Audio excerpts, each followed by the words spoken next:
ఇదేం పద్ధతి? రాష్ట్ర ప్రభుత్వాన్ని క్వశ్చన్ చేస్తూ ఉండరు. ప్రధానమంత్రిని అడగాలి కదా. ఈ దేశ ప్రధాని బీసీ అయినప్పుడు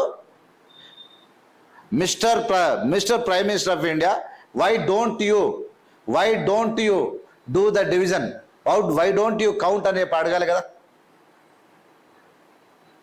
ఎందుకు అడుగుతలేరు మీరు? అంటే ప్రధానమంత్రిని ప్రశ్నించాల్సినటువంటి ఈ బీసీ నాయకులు కులగణన చెయ్యొద్దు అని చెప్పి వెరీ క్లియర్గా చెప్పిండు.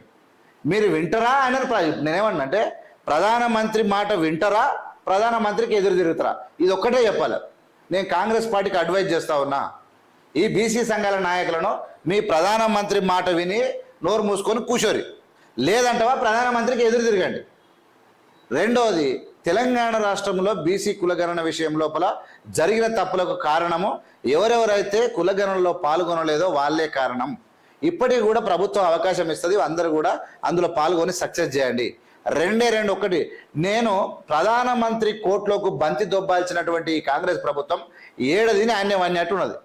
ఇలా మంత్రులు ఎవరి పని అపార్ట్మెంట్ ఎవరికి ఇస్తారో ఏం కదా, మేము అడిగితే వాళ్ళు ఏమి ఇయ్యరు. మేము ఇలాంటివి చెప్తామంటే వాళ్ళకి అర్థం లేదు, అర్థం పడతాం లేని పని అయింది. సింపుల్గా నరేంద్ర మోడీ కోర్టులో దొబ్బారు. నేనేమన్నా ఇలా మాట్లాడే తీన్మార్ మల్లన్న, మాట్లాడే చిరంజీవి, ఈ బీసీ సంఘాలను మొత్తం ఒకటే బంతికి దొబ్బారు, ఒకటే షాట్కి వీళ్ళందరూ వెళ్ళిపోతారు. ఒక్కటే షాట్. ఎట్లా? ప్రధానమంత్రి నరేంద్ర మోడీ కులగణన చేస్తే బీసీలు చెడిపోతారు, విడిపోతారు అని చెప్పిండు.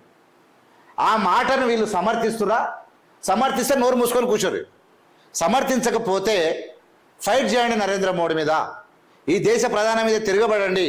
ఈ దేశ ప్రధాని తెలంగాణని అంతు చూస్తామని చెప్పాల్సినటువంటి వీళ్ళు ఇవాళ ఈ రాష్ట్ర ప్రభుత్వం మీద విరుచుకు పడతా ఉంటే కాంగ్రెస్ పార్టీ గజ గజ గజ గజ గజ గజ గజ గజ వణికిపోతా ఉంది. ఉపాయం లేడు అంట, ఉపాసం అనేనంట. ఇవాళ ఎస్సీ రిజర్వేషన్లో వచ్చిన రాష్ట్రంలో దేశంలో పాడు చేసి కూర్చున్నది ఈ తెలంగాణ రాష్ట్రం. ఇలా నేనేమంటానంటే, ఎస్సీ రిజర్వేషన్ చేయడానికి తెలంగాణ ప్రభుత్వం రెడీగా ఉంది, కానీ నరేంద్ర మోడీ నువ్వు చేస్తావా చేయవా? చేయనోడవు ఎందుకు రెచ్చగొట్టినావు? ఎందుకు చేయవు? నీకు ఎందుకు గౌరవం లేదు? ఎందుకు నువ్వు ఇంప్లిమెంట్ చేయవు? ఒకవేళ రిజర్వేషన్లు స్టేట్కు ఉంటే నేషనల్ రిజర్వేషన్ల పరిస్థితి ఏందని చెప్పి ఇలా ప్రశ్నించి నిలదీసి తాట తీయాల్సినటువంటి కాంగ్రెస్ ప్రభుత్వం ఏం చేస్తారా? మీరు ఏం పాడైంది మీకు? ఏం చేస్తారు మీరు అంటున్నా? ఎందుకు మీరు ప్రశ్నించలేరు? Why don't you question? Why you are not questioning? Why you are not targeting? Narendra Modi అంటే అబ్సల్యూట్లీ ఫెయిల్ అవుతా ఉన్నారు. దీని రహస్యం ఏందో బయటపడాలి అంటున్నా. ఎంత ఈజీ పని అంటున్నా. అంటే ఏ ఒక్కటి కూడా నరేంద్ర మోడీ సుఖమని ఇలా ఇప్పుడే చెప్పిన చిరంజీవి అయినటువంటి ఈయన ఒక బీసీ మేధావి, ఆయన ఒక ఇంటలెక్చువల్ కాదు, ఒక ఐఏఎస్ ఆ ఆఫీసర్ ఏం చెప్పిండంటే, సింపుల్గా చెప్పిండు, నరేంద్ర మోడీ మొత్తం ఆయన 10 ఏళ్ల కెరియర్లో, ప్రధానమంత్రి కెరియర్లో బీసీ విద్యార్థుల చదువులకు ఖర్చు పెట్టింది ఎంతనంటే 15,000 కోట్లు అంటారు. మరి ఒక్క అనిల్ అంబానీకి రుణమాఫీ చేసింది ఎంత? 47,000 కోట్లు. మరి ఆదాని అంబానీలకు అందరికీ ఒక 8 మంది కార్పొరేట్లకు కలిసి ఎన్ని ఇచ్చింది తెలుసా? 25 లక్షల కోట్ల రూపాయలు దారాదత్తం చేసినటువంటి అత్యంత దుర్మార్గుడు ఈ దేశానికి పట్టిన పీడనే ఈ ప్రధానమంత్రి. ఈ డబ్బంతా ఇలా ప్రజలకు ఇస్తే అద్భుతమైనటువంటి జీవితాలు, కదా అద్భుతమైన దేశంగా విరసిల్లాల్సినటువంటి దేశం డబ్బులు మొత్తము ఇక ప్రైవేటు వాళ్ళ చేతిలో పెట్టి ఇలా దేశాన్ని నాశనం చేసినటువంటి పరిస్థితి వెరీ క్లియర్గా మనం చూస్తా ఉన్నాం.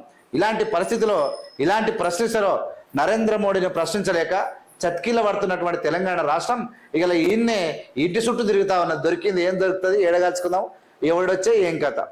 ఇలా ఈ దేశం యొక్క మనుగడకు, ఈ దేశ అభివృద్ధికి అడ్డంకిగా మారినటువంటి నరేంద్ర మోడీని కులాల మీద కాంగ్రెస్ వస్తే ఇలా మన పుస్తకాలు గుంజుకొని ముస్లింలకు ఇస్తున్నటువంటి ఒక అన్సైంటిఫిక్ స్టేట్మెంట్ ఇచ్చి ప్రజలలో అలజడి లేపినటువంటి ఒక పిచ్చి ప్రధానమంత్రి క్యాండిడేట్ను తిప్పి కొట్టడం లోపల కాంగ్రెస్ పార్టీ ఫెయిల్ అవుతా ఉన్నది. ఇది ఖచ్చితంగా 100% కాంగ్రెస్ పార్టీ విఫలమైతా ఉన్నది. ఇక ఏది పడితే రెచ్చగొట్టి ఓ కేసీఆర్ని తిట్టో, వీళ్ళని తిట్టో, వాళ్ళని తిట్టో కాదు, బీజేపీని తుత్తినికలు చేసేటువంటి అవకాశం ఉన్నది. నరేంద్ర మోడీ పాలన చాలా చండాలంగా ఉంది, చాలా అందహీనంగా ఉంది. ఆయన సూసుక మురువ చెప్పుక ఏడువ తప్ప ఆయన దాని ఏం లేదు. ఆయన ఈ దేశంలో ఉన్న ఇంటలెక్చువల్స్ను మొత్తం మెజార్టీ యొక్క ఆర్గనైజేషన్ చంపేసినటువంటి ప్రధానమంత్రి నరేంద్ర మోడీని ప్రతిరోజు టార్గెట్ చేయాల్సిన అవసరం ఈ రాష్ట్ర ప్రభుత్వానికి ఉంది. మీరు ఉన్న ఒకటే లేకున్నా ఒకటే, లేకపోతే శాత కాకపోతే ఊకోరు మీరు, శాత కాకపోతే ఊకోరు మీరు అంటున్నా.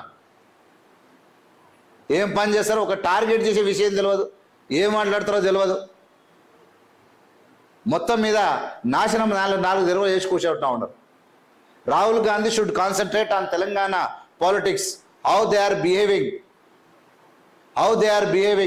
how this Revanth Reddy government is running in Telangana state without questioning on SC reservation and judgment of verdict of Supreme Court, without questioning implemented in Telangana state. It is very, very shameful. At the same time,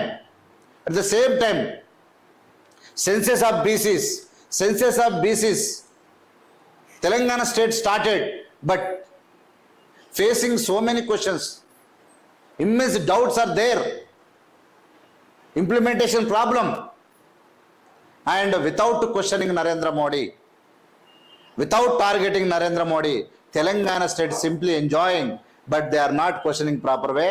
And central and AICC should concentrate on Telangana politics. They are making immense mistakes. Otherwise Telangana is going to face the very big problem in Telangana by BJP, through the BJP. They are ready to attack. They have a lot of money. They have been accumulating sources in Telangana. But if continuously Telangana Chief Minister and Deputy Chief Minister and ministers, if you go by the same way, you are going to lose so many things. I am warning, I am awakening you. Try to understand.